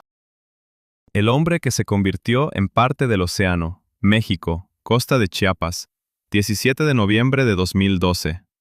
El pescador de 36 años, José Salvador Alvarenga, y su compañero de 22 años, Esquiel Cardova, salieron al mar en una lancha de 7 metros de fibra de vidrio. Planeaban pescar durante 30 horas y regresar con una buena captura. De repente, se desató una tormenta que los meteorólogos llamaron el norte. El motor se detuvo, la radio dejó de funcionar y la balsa, como una astilla, fue llevada al océano abierto. Durante 5 días lucharon contra la tempestad, sacando agua con las manos. Cuando la tormenta amainó, se encontraban a cientos de kilómetros de la costa. Estaban a la deriva. Su dieta se convirtió en la de un hombre primitivo. Capturaban peces con las manos desnudas cuando estos se escondían bajo la balsa del sol. Atrapan aves marinas que se posaban para descansar en el borde y tortugas. El mayor problema era el agua dulce. Cuando llovía, la recogían en los caparazones de las tortugas.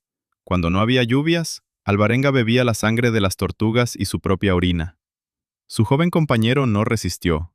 Eseil se negaba a comer pescado crudo y aves. Su cuerpo se debilitaba, cayó en depresión y a los 4 meses murió de hambre. Antes de morir, le hizo a Salvador el promesa de no comer su cuerpo y encontrar a su madre para contarle lo que había pasado. Alvarenga habló durante 6 días con el cuerpo de su amigo, sin poder creer su muerte, hasta que lo enterró en el océano. Se quedó solo. La soledad era peor que el hambre. Alvarenga creó amigos imaginarios, cantaba canciones y se contaba chistes a sí mismo. Observaba las estrellas, las ballenas y los tiburones que rozaban la balsa. Se convirtió en parte de ese mundo, un hombre plancton. Derivó durante 438 días. El 30 de enero de 2014, vio una franja verde en el horizonte. Era el atolón Evan, parte de las Islas Marshall. Su balsa fue arrojada a la orilla. Hasse, con cabello largo y una barba parecida a la de un salvaje, pisó tierra. Había recorrido 10.500 kilómetros. Los habitantes locales, al principio, no le creyeron, pero la verificación de las corrientes y el tiempo confirmaron su historia. Hasse Salvador Alvarenga estableció el récord absoluto de supervivencia en soledad en la historia moderna. No solo sobrevivió, se adaptó. Alvarenga se convirtió en parte de la naturaleza. Pero el héroe de nuestra próxima historia, por el contrario, sometió la naturaleza a su voluntad. Durante 40 años cultivó un bosque en el desierto, utilizando solo baldes de agua y una perseverancia sobrehumana. Historia número 23. El hombre que plantó un bosque en el desierto. India, estado de Assam, 1979. Un chico de 16 años, llamado Yadav Paeng, se encuentra en medio de una desolación arenosa a la orilla del río Brahmaputra. Después de una fuerte inundación, el agua se había retirado, dejando tras de sí una tierra muerta, sembrada de cuerpos de serpientes secas al sol. Esta imagen tocó el corazón de Yadav. Preguntó a los ancianos del pueblo, ¿qué debo hacer? Le dieron algunos esquejes de bambú y le dijeron, plántalos, tal vez algo crezca. Yadav hizo algo más. Decidió devolver la vida a esa tierra. Cada día durante los siguientes 40 años, Yadav Paeng plantó árboles solo. Primero plantó bambú, luego otros árboles más grandes. No tenía maquinaria, transportaba agua del río en jarrones de barro, traía hormigas rojas de su aldea para mejorar el suelo, fertilizaba la tierra con estiércol de búfalo. Al principio se rieron de él. El loco del bosque, decían en la aldea. Pero Yadav no prestó atención, simplemente siguió plantando. Los árboles crecieron. Apareció hierba, luego vinieron los insectos, después las aves. Luego aparecieron ciervos, conejos y jabalíes. Dentro de 30 años, en el lugar de una muerta lengua de arena, creció un verdadero bosque, con una extensión de 550 hectáreas. Eso es más que el Central Park de Nueva York. En este bosque regresaron los tigres, regresaron los rinocerontes. Una manada de 100 elefantes comenzó a llegar aquí durante varios meses al año. El mundo no sabía de su existencia hasta 2008, cuando un fotógrafo naturalista se encontró accidentalmente con el bosque. No podía creer lo que veía. En el mapa, aquí había un desierto. Los habitantes locales le señalaron a un hombre vestido de manera sencilla, que vivía en una cabaña al borde de este bosque. Era Yadav Paeng. Él cultivó el bosque, que se convirtió en el hogar para cientos de especies de animales, cambió los microclimas y salvó la isla de la erosión.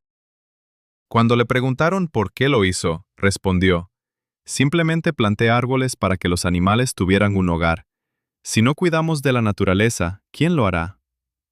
Yadav Payeng, el hombre del bosque de India, demostró que una persona con un balde de agua y un sueño puede hacer más que gobiernos enteros con sus programas multimillonarios. Yadav creó un ecosistema, pero la heroína de nuestra siguiente historia sobrevivió al convertirse en parte de un ecosistema ajeno. Ella era una niña pequeña que se perdió en el bosque y fue adoptada por una manada de monos. Historia número 24. La niña que fue criada por monos. Colombia. En algún lugar de la selva, alrededor de 1954, una niña de 4 años juega cerca de su casa. De repente, personas desconocidas la agarran. Un secuestro. Pero algo salió mal. Quizás los secuestradores temieron ser perseguidos. Ellos arrojan a la niña en lo más profundo de la densa selva tropical y desaparecen. La niña está sola. No sabe cómo sobrevivir. Llora, llama a su mamá, pero solo recibe el grito de los pájaros y el rugido de los monos. Pasan los días. El hambre se vuelve insoportable. La niña ve cómo una manada de monos capuchinos come plátanos que caen de los árboles. Ella intenta acercarse, pero los monos le gruñen y la ahuyentan. Entonces simplemente los imita. Recolecta las mismas frutas, las mismas raíces que ellos. Así comienza su nueva vida. Pasó 5 años en la selva. La manada poco a poco la aceptó. Aprendió a trepar árboles, aunque no tan ágilmente como los monos. Dormía en huecos de los árboles. Aprendió a entender sus sonidos. Gritos de peligro. Llamadas de comida. Los monos se ocupaban de ella, acicalando sus cabellos y quitándole los insectos, como lo hacían con sus crías. Una vez, ella comió un fruto venenoso. Un dolor horrible le retorció el estómago. Ella yacía en el suelo, a punto de morir. Una vieja mona, a la que ella llamó abuelo, se acercó a ella, la agarró del cuello y la llevó al arroyo. La sumergió en el agua, una y otra vez, obligándola a vomitar el veneno. La mona le salvó la vida. Ella olvidó el habla humana. Caminaba a 4 patas. Sus manos y pies se llenaron de callos. Se convirtió en parte de la tribu de monos. Su odisea terminó tan repentinamente como comenzó. Fue encontrada por cazadores, pero no la salvaron. La vendieron a un burdel en la ciudad de Cúcuta. Allí, la niña y la salvaje fueron mantenidas en una jaula como animales. Ella logró escapar. Vivió en las calles, robando, hasta que una buena familia la acogió. Le dieron el nombre de Marina. Le enseñaron a hablar de nuevo y a caminar erguida. Más tarde se mudó a Inglaterra, se casó, tuvo hijos. Durante muchos años ella guardó silencio sobre su pasado, temiendo que la consideraran loca. Pero un día le contó todo a sus hijas. Ellas la convencieron de que escribiera un libro. Los científicos que estudiaron sus casos confirmaron su conocimiento sobre los capuchinos, su fisiología, sus recuerdos. Todo indica que es una historia increíble. De hecho, Marina Chapman es uno de los pocos niños de Mowgli documentados que logró reintegrarse completamente a la sociedad humana. Marina sobrevivió, convirtiéndose en parte de una manada, pero el héroe de nuestra próxima historia sobrevivió porque se negó a ser parte del rebaño. Era un prisionero de guerra que escapó de un gulag soviético en Siberia y caminó 6.500 kilómetros hasta la India. Historia número 25. El hombre que caminó a casa a través de medio mundo. Siberia, Gulag, 1941. Un oficial polaco llamado Sławomir Rawicz, arrestado por el NKVD, se sienta en un barracón helado. Afuera hay menos 40 grados y una taiga infinita. Tiene 25 años y ha sido condenado a 25 años de trabajos forzados. Para la mayoría, eso es una sentencia de muerte, pero Rawicz y otros 6 prisioneros, polacos, lituanos y un americano, deciden hacer lo imposible. Preparan una fuga. En una de las noches durante una tormenta de nieve, cortan un agujero en el alambre y se escapan a la taiga. No tienen mapas. No tienen comida, excepto por unos pocos trozos de pan. No tienen armas, salvo un cuchillo hecho a mano. Su objetivo, la India, 6.500 kilómetros hacia el sur. Caminan de noche, escondiéndose de las patrullas. Comen bayas, setas y cazan serpientes. Cruzan el lago Baikal congelado 100 kilómetros sobre un frágil hielo, bajo un viento helado que los derriba. Llegan a Mongolia, pero en lugar de un salvoconducto encuentran un nuevo desierto, el Gobi. Esta es la parte más aterradora de su camino. De día, el sol abrasador. De noche, un frío helador. No hay agua. Sufren de sed y alucinaciones. 2 del grupo mueren. Los sobrevivientes continúan avanzando. Cruzan Tíbet y los Himalayas. Escalan pasos nevados a 5.000 metros de altura en ropa de verano, sufriendo de mal de montaña. En marzo de 1942, después de 11 meses de fuga, 4 esqueletos desgastados, parecidos a fantasmas, descienden de las montañas y se encuentran con una patrulla de los Gurkhas en India, que en ese momento era una colonia británica. Sławomir Rawicz y 3 de sus compañeros sobrevivieron. Su historia, descrita en el libro El largo camino, se convirtió en un símbolo de la voluntad inhumana por la libertad. Aunque más tarde surgieron debates sobre si todos los detalles en el libro de Rawicz eran verídicos, o si había contado la historia de otros fugitivos, el hecho permanece: tal travesía fue realizada. Las personas atravesaron las 3 zonas naturales más severas del planeta, guiadas únicamente por la esperanza. Rawicz y sus amigos iban hacia el sur, pero la heroína de nuestra próxima historia se dirigió al norte, al corazón de Alaska, para construir un hogar en la soledad y vivir allí durante 30 años, convirtiéndose en una leyenda del límite americano. Historia número 26. La mujer que se convirtió en la reina de la vida salvaje. Alaska, 1966-8. Richard Prenneke, un mecánico jubilado de 52 años, decide cumplir el sueño de toda su vida.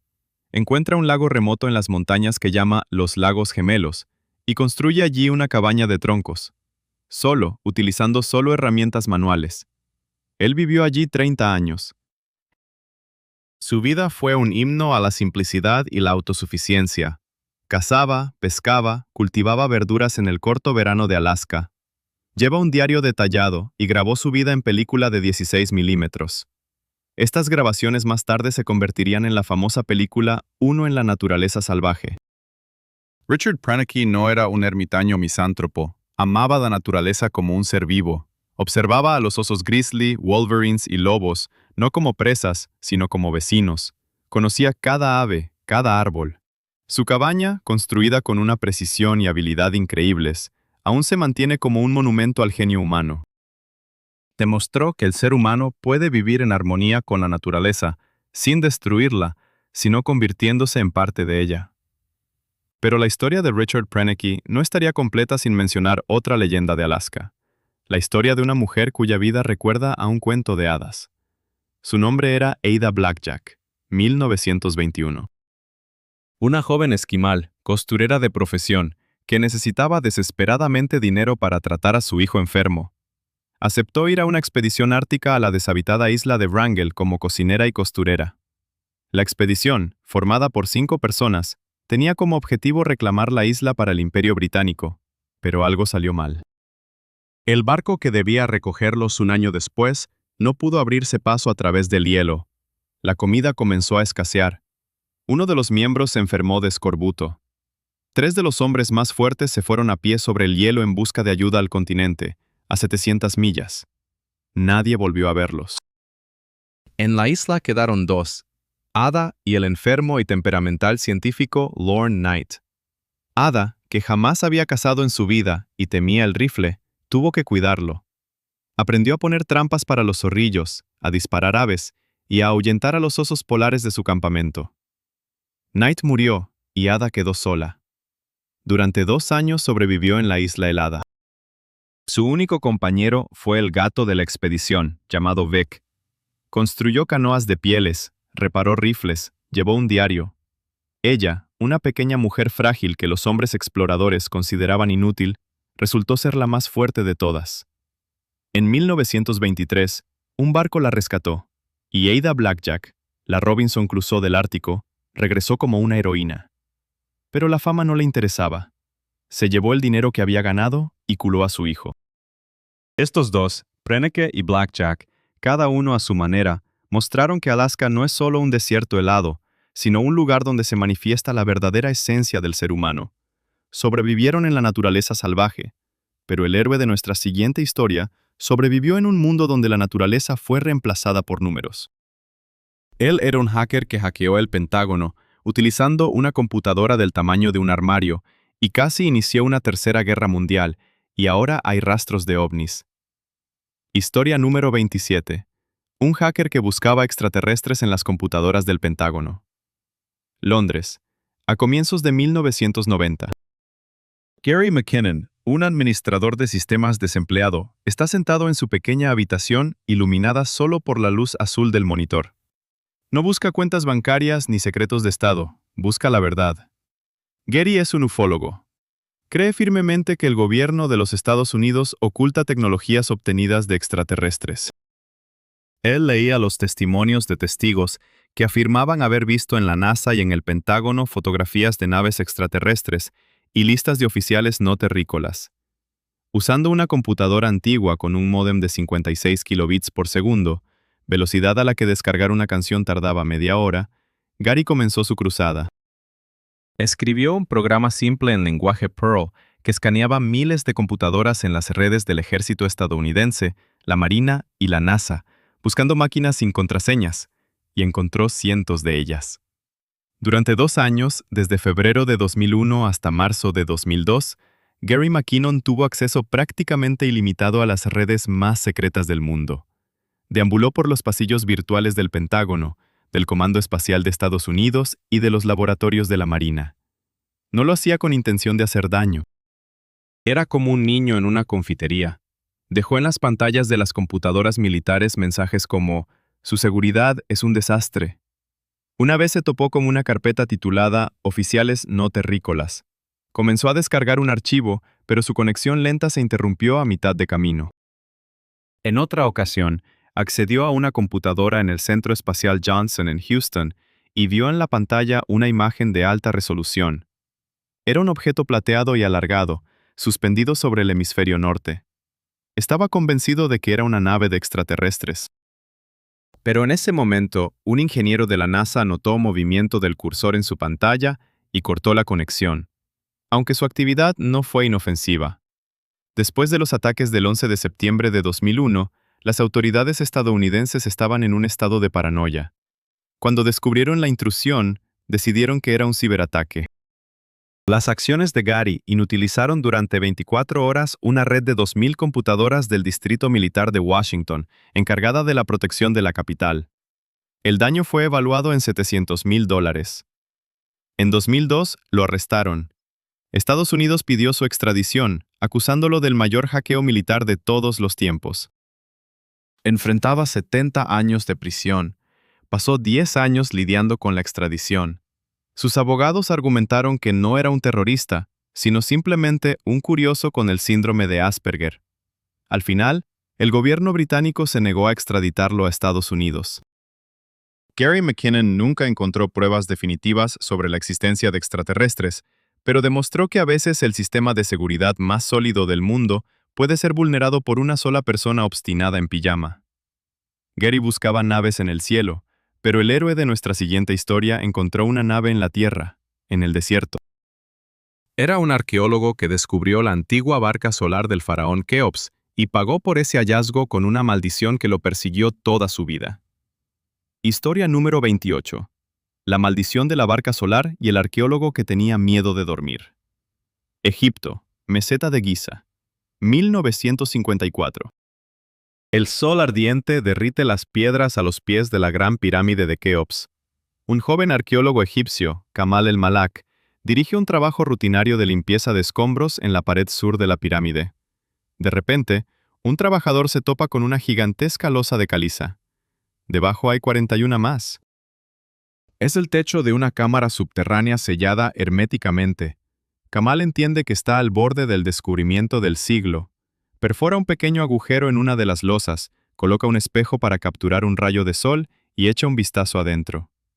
El aroma de cedro y de inciensos, encerrado durante 4 años y medio, le golpea en la cara. Abajo, en perfecto estado, yace desmantelada una gigantesca embarcación de madera.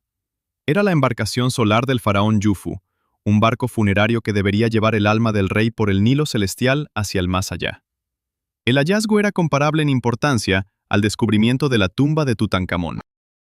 Kamal el-Malak se convirtió en un héroe de la noche a la mañana, Los periódicos de todo el mundo escribían sobre él, pero la misma noche en que entró en la tumba, su vida se convirtió en una pesadilla. Tuvo un sueño.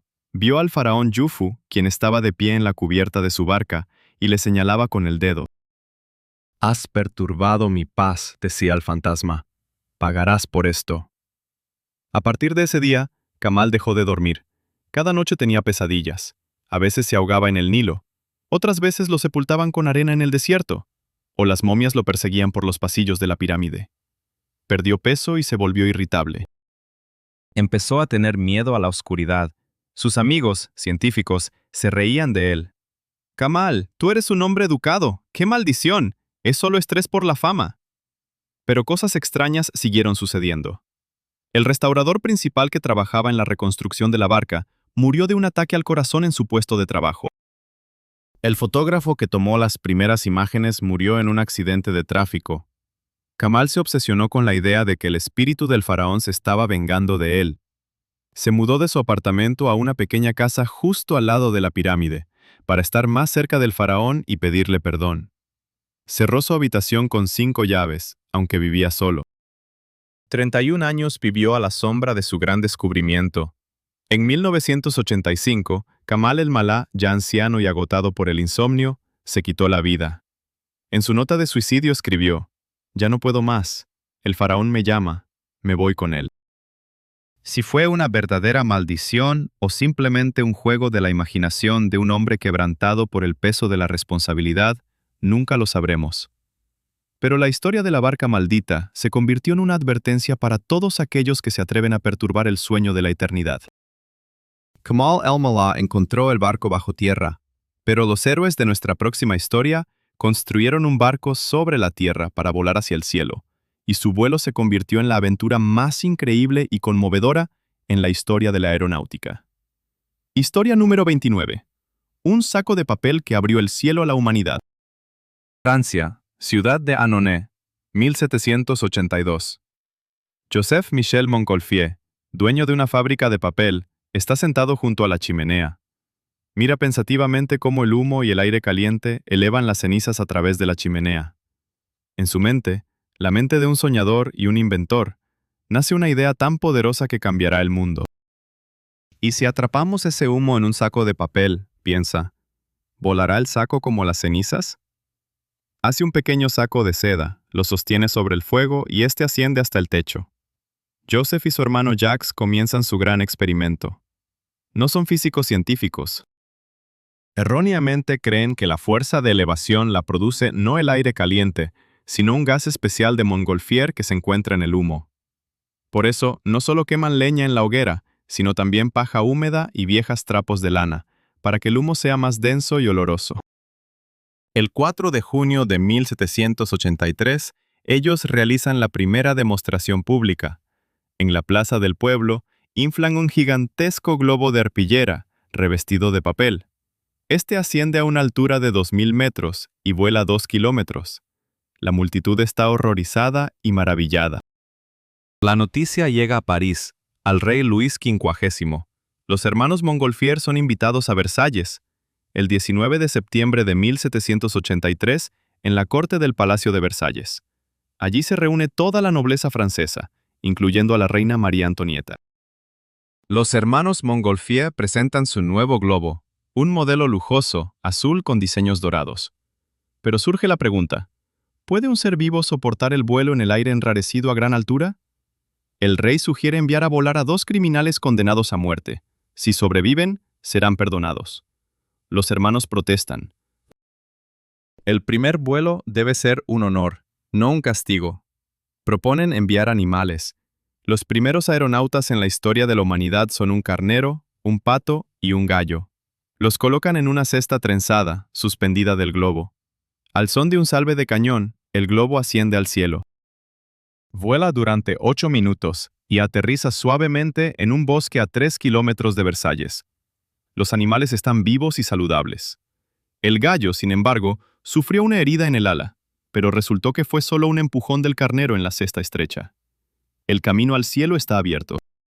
El 21 de noviembre de ese mismo año, 2 valientes, los científicos Pilatre de Rosier y el marqués d'Arlincourt, realizan el primer vuelo libre de un ser humano en un globo aerostático. Se elevan sobre los tejados de París, saludan a los asombrados habitantes de la ciudad, apagan el globo que se había calentado por las chispas con cubos de agua y aterrizan con éxito. En solo 6 meses, 2 hermanos fabricantes de papel, inspirados por el humo de la chimenea, abrieron a la humanidad una nueva era, la era de la aerostática. Los hermanos Montgolfier abrieron el camino al cielo, pero el héroe de nuestra última historia abrió el camino al espacio, aunque su nombre está casi olvidado. Era un genio autodidacta, un profesor sordo de escuela, que desarrolló la fórmula para el vuelo de un cohete en su cabaña de Kaluga medio siglo antes que Gagarin. Historia número 30. El soñador sordo que escuchó la música del cosmos. Rusia, ciudad de Kaluga, finales del siglo XIX. Konstantin Eduardovich Tsiolkovsky, un modesto maestro de aritmética y geometría, vive en una pequeña casa de madera en las afueras de la ciudad. En su infancia, tras haber tenido escarlatina, casi se quedó completamente sordo. El mundo de los sonidos se cerró para él para siempre. Pero es en este silencio donde comienza a escuchar lo que nadie más ha oído. Escucha el susurro de las estrellas. Tsiolkovsky es autodidacta. Lo expulsaron de la escuela y todo su conocimiento lo adquirió de libros en la biblioteca. Crea tubos para escuchar, construye modelos de dirigibles, pero su verdadera pasión es el cosmos. En aquellos tiempos, cuando volar en avión aún era una fantasía, este maestro provincial sordo soñaba con vuelos a la Luna y Marte. Su idea parece a sus contemporáneos una locura pura. Escribe trabajos científicos sobre la ingravidez, sobre cohetes de múltiples etapas, sobre trajes espaciales. Dibuja planos de estaciones orbitales que parecen enormes ruedas giratorias, donde la fuerza centrífuga crea gravedad artificial. La comunidad científica ignora su trabajo. Sus artículos no son publicados. Se ríen de él, llamándolo el loco de Kaluga. Él vive en la pobreza, gastando su escaso salario en reactivos químicos para sus experimentos, pero no se rinde. En 1903, en una revista poco conocida llamada Revista Científica, se publica su trabajo principal sobre la investigación de los espacios mundiales con instrumentos de propulsión. En este artículo, entre complicados cálculos, había una fórmula. Hoy es conocida por cada ingeniero aeroespacial como la fórmula de Tsiolkovsky. Matemáticamente, demostraba que la única manera de superar la gravedad terrestre es mediante un cohete con combustible líquido. Calculó la velocidad necesaria para alcanzar la órbita y probó que era posible. Esta fórmula es la piedra angular de toda la cosmonáutica. Tsiolkovsky no construyó ningún cohete. Era un teórico, un profeta. Escribía: «La Tierra es la cuna de la razón, pero no se puede vivir eternamente en la cuna». Murió en 1935, sin haber visto cómo sus ideas se materializaban. Pero sus trabajos no se perdieron. Fueron estudiados detenidamente por el joven ingeniero Sergei Korolev, quien más tarde construiría el cohete que puso en órbita el primer satélite y al primer humano.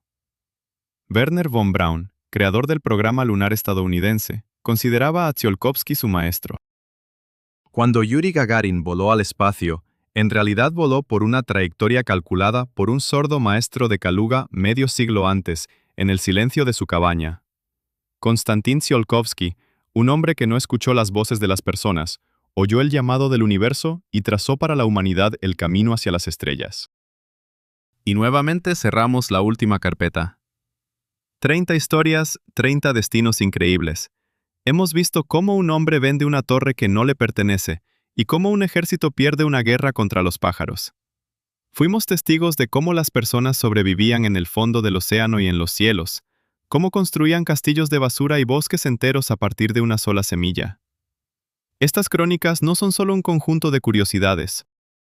Son la prueba de que en cada uno de nosotros vive una chispa de locura, genialidad, obstinación y amor por la vida, capaz de cambiar el mundo. La realidad es mucho más rica y extraña que cualquier ficción. Solo hay que saber escuchar su suave voz. Nuestro archivo vuelve a sumergirse en el silencio, pero las historias en él no duermen. Están esperando su momento para ser contadas de nuevo. Gracias por pasar este tiempo conmigo. Busca tus propias historias increíbles, porque están por todas partes. M.